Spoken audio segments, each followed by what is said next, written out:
우리 오늘 마태복음 9장 9절 한 절만 함께 보겠습니다.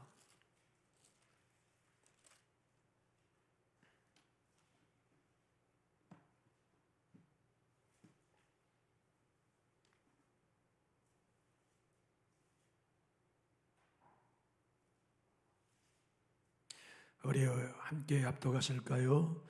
예수께서 그곳을 떠나 지나가시다가 마태레 하는 사람이 세간에 앉아 있는 것을 보시고 이르시되 나를 따르라 하시니 일어나 따르니라. 아멘. 하나님이 우리 한 사람 한 사람을 부르신다는 이것이 얼마나 큰 사건인지 몰라요. 하나님이 불러주셨기 때문에 우리는 구원받을 수 있었어요. 여기 계신 여러분 모두는 다 하나님이 불러주셨기 때문에 그 부르심에 응답하여 구원받았죠. 마태 사도는 본인이 사도 되고 싶어 자원하지 않았어요. 우리 주님이 그를 부르셨거든요. 나를 따르라 라고 말이죠. 우리는 주님의 부르심을 두 가지로 받아요. 하나는 구원의 부르심으로 받고 또 하나는 소명의 부르심으로 받아요. 모든 그리스도인은 두 가지 부르심을 다 받아요. 시간적인 차이는 있죠. 먼저 부르심을 받는 것은 예수를 믿고 구원받아 내 자녀가 되라 하는 부르심이고, 두 번째 부르심은 그 부르심으로 성장하고 난 다음에 이제 너도 사명 감당해야지 하고 사명을 주신 부르심이죠. 때로는 우리는 어린 자녀들을 통하여서도 하나님의 부르심을 받아 예수님을 믿기도 해요. 친구의 전도를 받아 하나님의 부르심을 받아 학창시절 예수를 믿기도 해요. 그런가 하면 문득 성경을 읽고 싶은 마음이 들어서 전적인 하나님의 감동하심, 꿈을 통해서도 하나님의 부르심으로 구원받기도 하죠. 곡성 다니엘 기도의 기도원을 세웠던 고 박영문 장로님께서는 광주 광패였거든요. 그 감옥에 가 있는 동안 처가의 식구가 아내를 빼돌렸어요. 그래서 출감하고 난 다음에 다 처가 식구를 죽여야겠다 마음을 먹고 휘발열통을 준비하고 칼을 준비하고 오늘이 내 인생 마지막의 날이다. 저도 죽이고 처가 식구도 다 죽이고 불 지르고 나도 자결하겠다. 근데 그 밤에 마당에서부터 자기 집 방까지 너무너무 환한 빛으로 예수님이 찾아오셨어요. 그리고 거꾸로져서 성령의 사람이 됐죠. 그게 그분에게 구원으로 부르신 첫 번째 부르심이었습니다.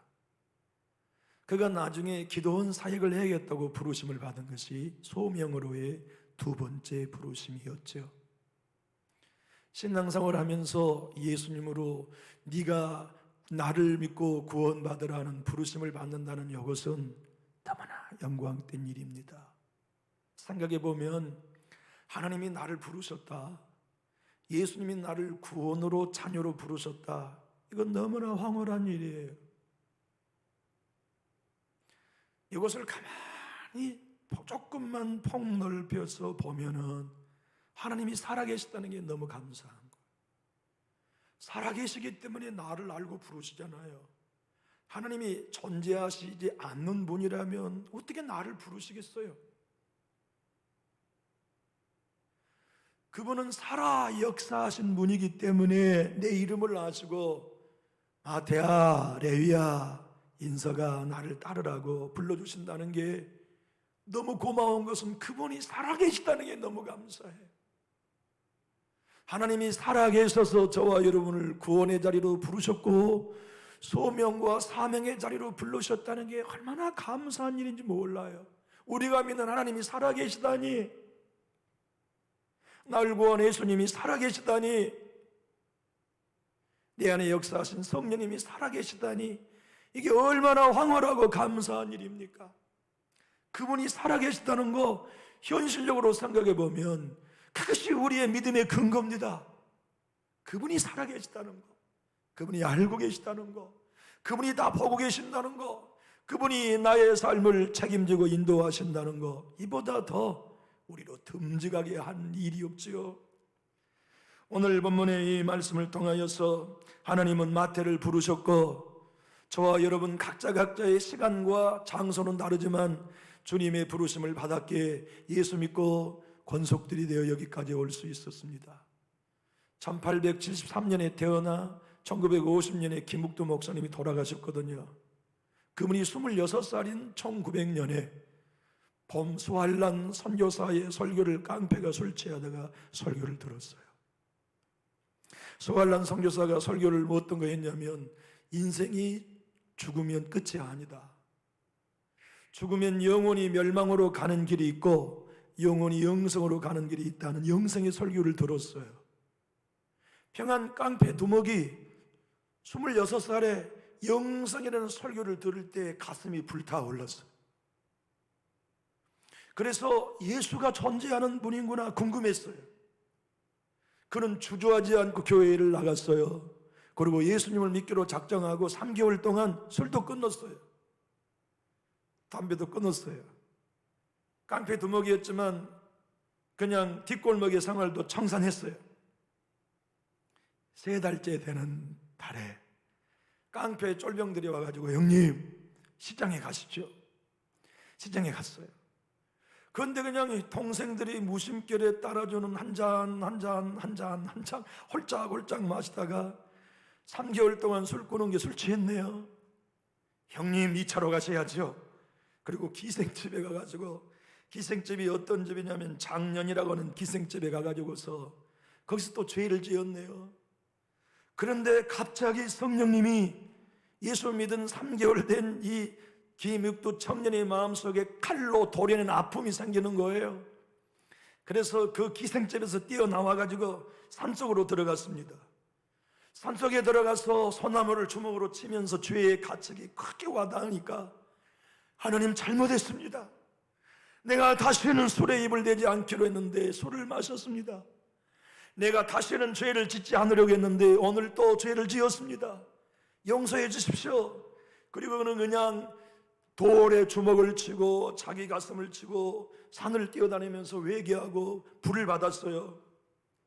김인서라고 하는 분이 김익도 목사 소년이라는 책을 썼어요.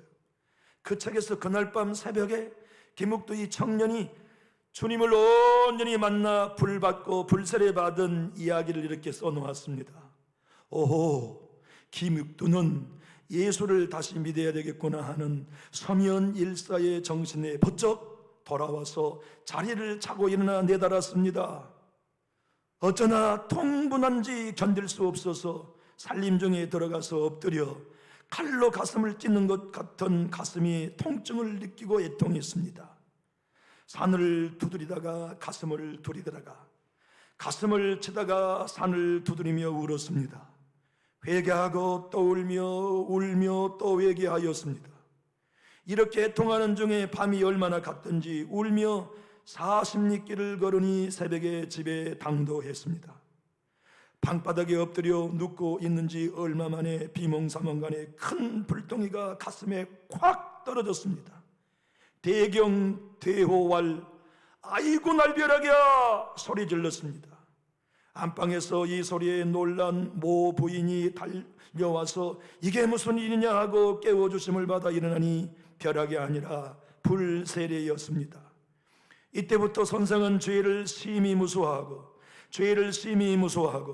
예수의 피로 사죄함을 믿었나니 이게 선생의 중생의 날이었습니다. 선생은 당시의 경험을 말하되 가슴을 칼로 찢는다는 말밖에는 형언할 말이 없더라 하고 회개의 좁은 문 기독교의 정문에 들어선 것입니다. 어떤 종교적 천재라도 이 경험이 없이는 기독교를 모르고 바울을 알 수 없고 김묵도를 알 수 없을 것입니다. 이게 김묵도 목사님을 구원으로 부르신 첫 번째 부르심이었습니다. 그러나 하나님은 그를 구원의 부르심으로 끝내지 아니하시고 목사로 부르셨어요. 그는 자기 자신이 목사가 되리라고 하는 건 한 번도 꿈꿔보지 못했습니다. 마태가 제자가 되리라고는 한 번도 꿈꾸지 못했던 것처럼 마태가 자신이 사도가 되리라는 걸 한 번도 계산해 보지 않았던 것처럼 김육두도 여러분도 저도 하나님이 부르셨기 때문에 구원의 자리에 온 거죠.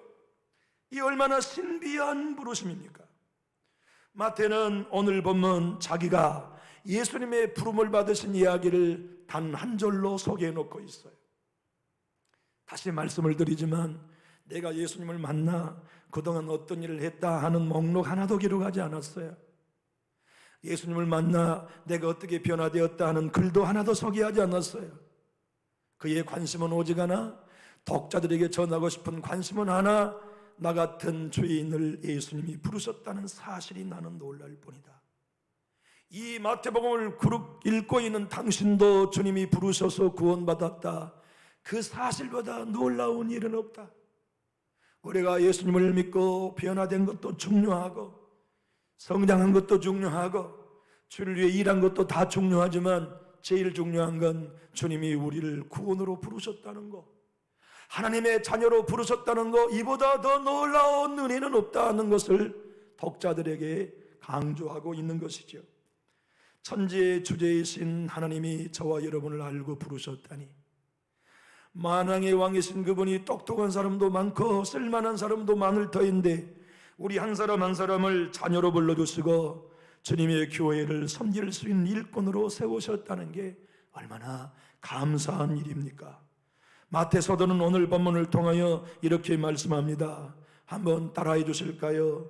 은혜 중에 최고의 은혜는 부르심의 은혜입니다. 맞아요. 하나님이 우리를 구원으로 불러주시는 이 은혜보다 더 큰 은혜는 없는 것 같아요. 나를 따르라. 우리 예수님이 앞도 뒷도 다 잘라버리시고 나 따르라 그렇게 말씀하셨을 때 마태 얼마나 놀랐을까요? 너 세관 그거 사표 내고 너 이거 이런 일을 하고 난 다음에 정리되면 나를 따르라고 말씀하신 것도 아니에요. 예수님의 관심은 너 남에게 욕먹은 건 나 관심 없다. 네 스스로 너를 죄인으로 여기고 있는 그 생각의 문제도 내게는 문제되지 않는다. 네가 내 제자가 되는 길은 다른 거 다 생각하지 마. 예수님이 나를 부르셨다는 그거 하나만 생각해라. 주님이 나를 부르셨다는 그거 하나에만 반응해라. 얼마나 단순하고 심플합니까? 얼마나 간단합니까? 주님이 우리를 구원의 길로 이렇게 불러주시고 영광된 세관의 자리가 아닌 제자와 사도의 길로 불러주심으로써 주님과 동행할 수 있게 했다니요. 따르라는 헬라의 원어의 의미는 여러분이 아실 것입니다. 함께 길을 간다는 뜻이에요. 동락한다는 뜻이거든요. 예수님의 부름을 받은 우리는 예수님 따로, 우리 따로가 아닙니다. 구원으로 부름을 받았던, 사도로 부름을 받았던, 주님의 부름을 받은 이상 예수님이 가시는 길이 내가 가는 길이요, 예수님이 지신 십자가가 내가 져야 할 십자가요, 예수님이 당한 수모가 내가 받아야 할 상급이요, 예수님 받은 조롱이 내가 예수님을 따라가면서 받아야 할 조롱이지요. 이 땅에서 예수님을 따르다가 영광, 면류관, 상급을 기대할 수 없어요. 왜냐하면 내 주님이 이 땅에 계시는 동안 그런 거 받은 적이 없었으니까. 그러므로 예수님을 따르도록 부름받은 우리들은 예수님처럼 욕먹는 길이요, 비난받는 길이요, 싫은 소리 듣는 길이요, 악평, 혹평 듣는 길이요, 수고의 박수보다 도리어 수근거리는 이야기를 듣는 자리요. 그런 얘기를 들으면서도 우리의 멘탈이 흔들리지 아니하고 그러한 여건 속에서도 변함없이 나를 충성히 여겨 제자로, 성도로, 목사로, 장로로, 일꾼으로 불러주시는 그분의 부르심 앞에 조용히 따라가는 그 일이 쉽지만은 않지만 우리의 삶을 다 막아가고 난 다음에는 그보다 영광된 일이 없다는 것을 말씀하세요. 제가 우리 여기 있는 어떤 청년에게 오스키니스의 책을 선물했습니다. 너 시간 날 때 한번 읽어봐라. 전 세계의 소명이라고 하는 전문가가 오스티니스라고 하는 분이에요. 그분은 하나님의 소명과 부르심은 하나다, 그렇게 설명하면서 이렇게 말합니다. 하나님의 부르심의 소명이란 결정적인 시간에 하나님이 나를 부르셔서 나의 시간, 나의 재능, 내가 소유한 물질과 모든 것들을 역동적으로 그분의 사명을 감당하는 데 투자하는 진리다. 주님의 부르심은 단순히 쫄쫄 따라오는 부르심이 아닙니다. 네 생명을 걸어서 충성하라. 네 시간을 내게 바쳐라. 네 물질을 내게 바쳐라. 결정적으로 나를 만나 구원받았거들랑, 결정적으로 내가 너를 목사와 성도로 불렀다고 네가 믿는다면 이제 너의 가진 모든 시간, 물질, 재능을 역동적으로 나를 위해 투자하라. 일생 동안 투자하라. 그것이 소명이라고 말씀하세요. 김중근 박사는 한국의 젊은 대학생들을 깨우기 위한 CCS를 콜링 받아 섬기셨고, 로닝 커니맨 목사님은 예수 전도단이라는 YM의 창립자로 주님의 부르심을 받아 소명을 얻었고, 연예인교회 목회를 실패하고 병에 걸려있던 하용주 목사님은 사랑의 교회를 개척하여 한국에 제일 가는 강한 교회를 세우라는 소명을 받아 사랑의 교회를 온누리 교회를 개척하셨고, 한동도의 초대 총장직을 하셨던 김영길 박사께서는 카이스트에 계시면서 학교도 없는 맨땅 포도원 밭에 총장으로 부름받을 때 순종하여 가셨고, 구원의 부름을 받은 다음 하나님은 우리에게 소명, 사명의 부르심으로 인도하셔서 그 길로 인도하세요. IVP라고 하는 건강한 선교단체가 있습니다. 그 선교단체에서 집필하는 책들이 저는 너무 좋아요. 그 책 중에는 이런 책이 있습니다. 이 책 중에는 부르심이 합당한 삶을 위한 소명 찾기라는 제목이 있거든요. 부르심이 합당한 삶을 위한 소명 찾기. 거기에서 이렇게 말합니다. 하나님의 구원의 부르심을 받은 모든 크리스찬들에게 있어서는 목사나 공장에서 일하는 그리스도인의 부르심이나 모두가 다 성직이다. 우린 하나님의 부름은 목사나 장로님들의 기름 부으심이 부르심의 전부라고 생각하기 쉽지만 안 그렇습니다. 초등학교 선생님의 부르심이 성직입니다. 군대로의 부르심이 성직입니다. 예수 병원의 직원으로 부르심이 목회요 성직입니다. 일생을 한국은행에 근무할 수 있도록 불러주신 게 성직이었습니다.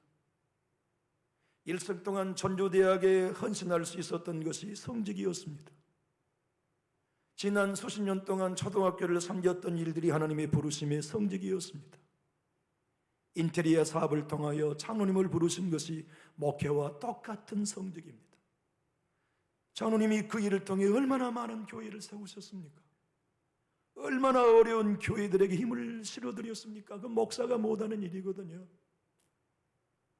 앤디 스텔리라고 하는 목사님, 지금 미국에서 가장 영향 있는 목회하고 계신 목사님이 있습니다. 그 목사님이 세속적 직업과 종교적인 직업 중에 하나님의 나라를 세우는데 유리한 직업이 어떤 직업이라고 말했을까요? 장로님, 목사는 종교적인 직업이거든요. 근데 초등학교 선생님은 세속적인 직업이거든요. 그 두 직업 중에 어떤 직업이 하나님의 나라를 세우는데 훨씬 유리할까요? 초등학교 선생의 직업이 훨씬 유리합니다. 저는 고작해 봐야 예배당에 나오는 성도들 안이 하나님의 나라를 세우는 게 고작이에요. 제가 어디 익산에 있는 초등학교까지 하나님의 나라를 세우겠습니까? 어떻게 선생님의 교실에 있는 학생들의 마음속에 내가 하나님의 나라를 세우겠습니까?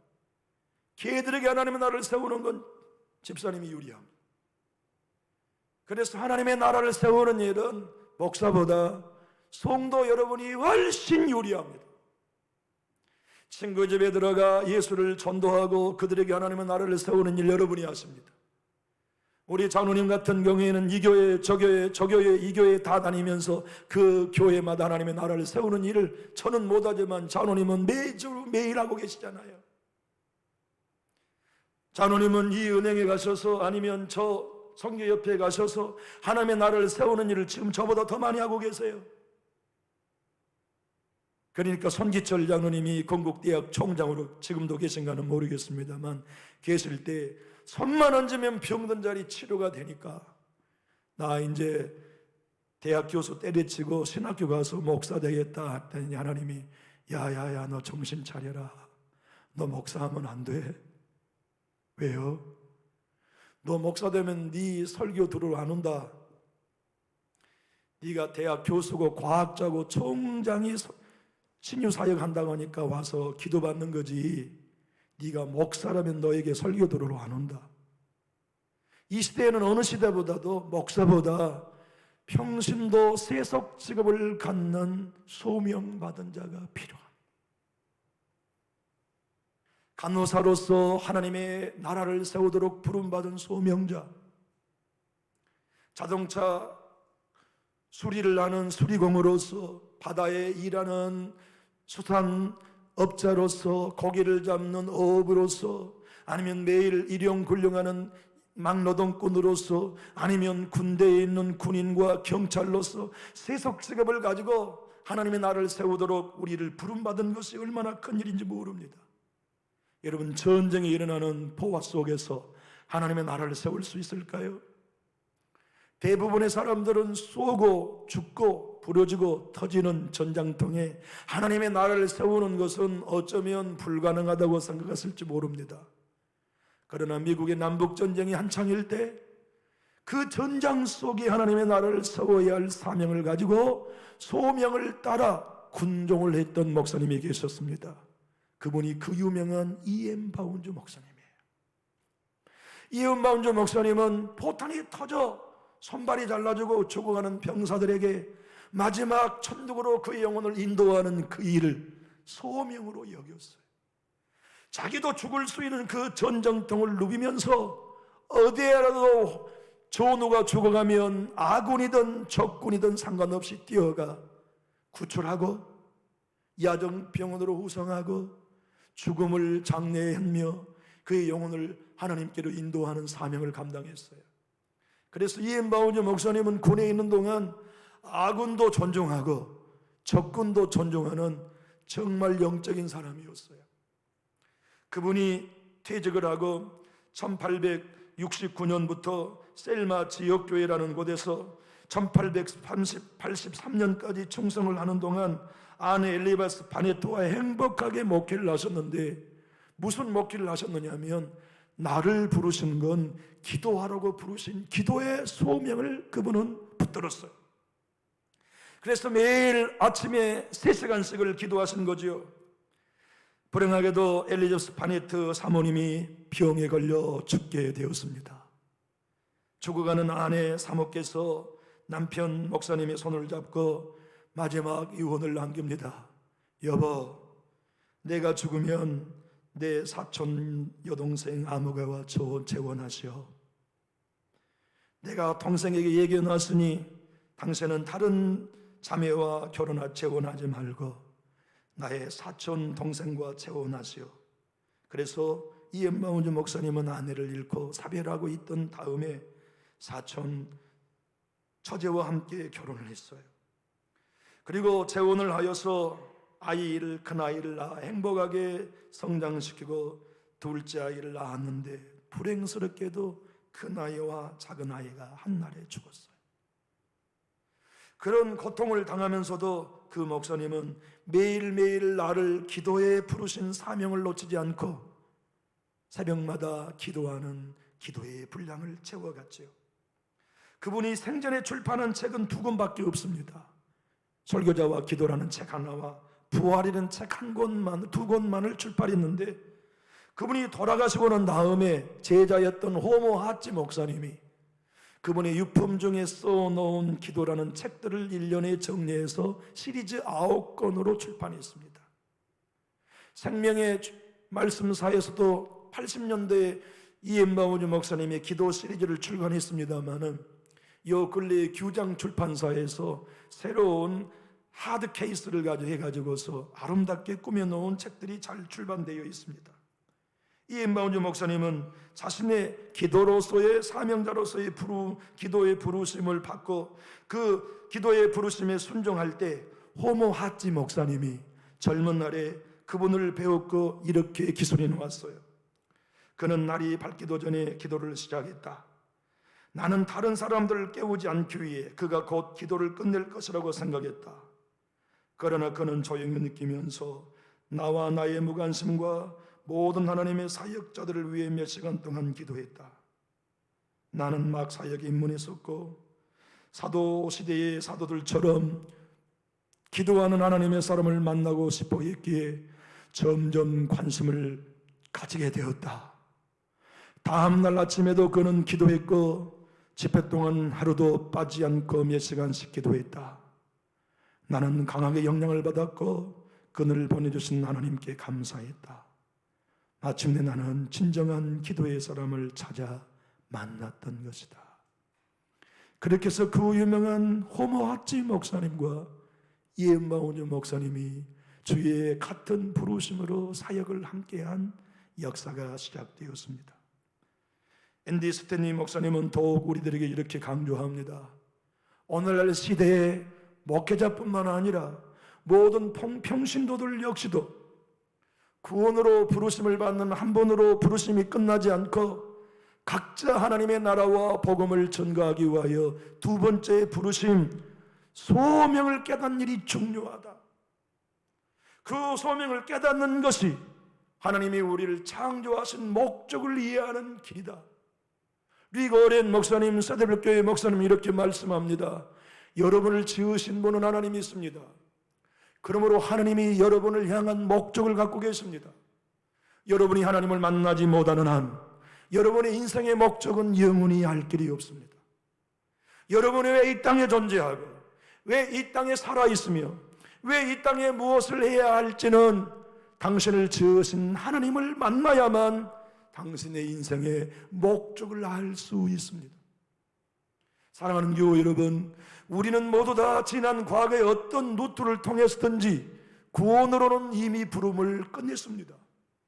그러나 매일매일 박영윤 장로님에게는 지방의 부회장직을 맡겨주시는 일이나 아니면은 무슨 은행이라고 그랬었죠? 이사님 측이 미소금융의 이사장직을 맡으셨거나 이 모든 것들은 개인적인 부르심이에요. 그 개인적인 부르심을 통하여 그곳에 하나님의 나라를 세우도록 주님이 콜링하신 것이죠.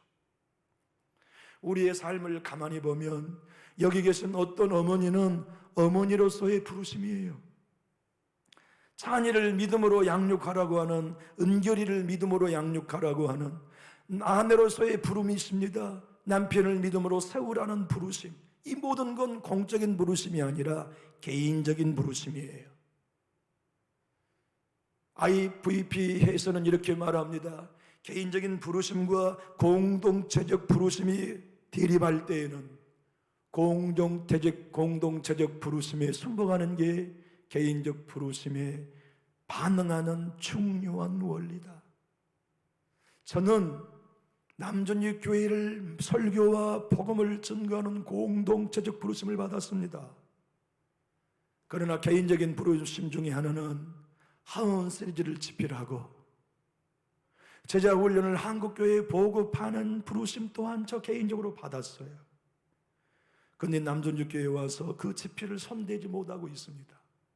왜냐하면 그 개인적인 부르심은 남전육교회 당회장과 담임 목사로서 설교해야 할 공동체 부르심보다 우선이 될 수 없기 때문에 지금 저는 남전육교회를 복음으로 세우는 그 하나만 해도 나는 버거워요. 설교의 사역을 감당하는 이거 하나만으로도 저는 하루 24시간이 부족해요. 그러다 보니 이 공동체적 부르심을 감당하기 위하여 개인적인 부르심인 집필의 사역을 멈추고 있을 수밖에 없는 거거든요. 여러분이 왜 모든 예배에 분주한 삶을 있음에도 나와 예배드리는 것입니까? 공동체적 부르심이 우선이기 때문입니다. 그리고 우리의 신앙생활의 참다운 예배와 영적인 삶의 참다운 기쁨과 성숙은 언제나 개인적인 부르심보다 공동체적 부르심에 언제든지 기꺼이 순응하고 협력할 때 우리는 성장한 제자의 길을 걸어갈 수 있습니다. 마태 사도의 공동체적 부르심은 사도로의 부르심이었습니다. 개인적인 부르심은 마태 복음을 기록하는 것이었죠. 그렇기 때문에 마태 사도는 두 가지의 소명 중에 공동체적 제자의 사명을 감당하다 그의 인생의 말년에 개인적인 부르심 마태복음을 기록하게 된 것이죠. 성도 여러분, 오늘 시간이 댁에 가시면 곰곰이 생각해 보십시오. 남준육교회 성도로 예배자로 목사와 장로와 집사와 권사로 안수집사로 공동적으로 나를 부르신 그 부르심에 우리 모두는 순응해 왔다는 게 너무나 감사한 일이지만 동시에 나의 개인적인 부르심이 뭔가? 나의 개인적인 부르심 그 소명을 감당해야 될 것이 무엇인가?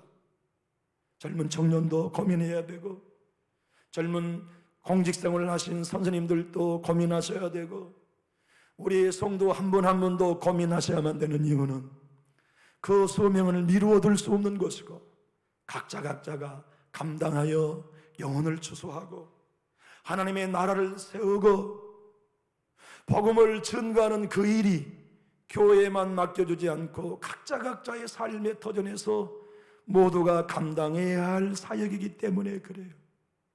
여러분, 복음 성도 양육을 목사 전유물로 생각하시면 안 됩니다. 여러분 모두가 다 같이 하셔야 될 사역이에요. 여러분 모두가 성도를 다 돌보고 성도 모두의 양육에 힘써야 하고 성도 모두가 유기체가 되어서 영혼들을 추수하고 돌보며 성장시키는 일에 가슴을 내놓아야 합니다. 그 교회가 공동체적으로 하나님의 비전을 성취할 수 있는 교회가 될 수 있어요. 기도하겠습니다.